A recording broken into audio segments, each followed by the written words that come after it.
Hi, in this video we will know how to upload the attendance from CSV file. So let's see what will be the procedure. So first click on system. In this just click on data. In this you can upload the file whatever you want. In this you will see two sections like job queue and data import files. In the job queue you can see the type of that file name, status, message, command uploaded by. You can see all the things here. Just click on data import file. In this you can upload file. Just click on attendance and download the file. So after downloading the attendance, this is the demo CSV file for uploading the attendance.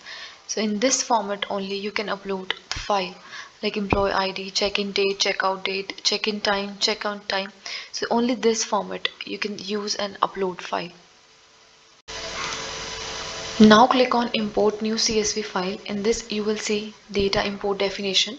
In this you will select attendance data import. Next upload type. There are two types of uploading like upload time entries record. If you will select this, it will upload only the time entries records like in time out time of the employees. If you will select upload time entries record and generate shift attendance, it will upload the time entries record like in time out time and it will generate automatically shift attendance.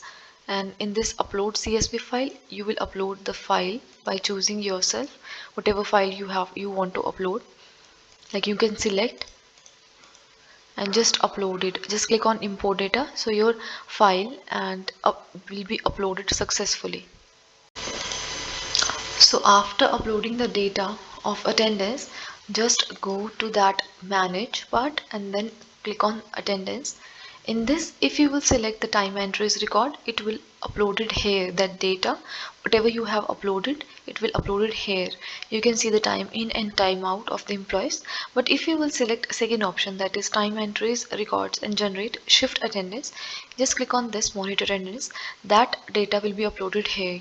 In this you can see the employee name, time in, time out, total breaks, how many breaks they have taken, what will be the timing of that break, what is the timing of breaks, whatever employees have taken.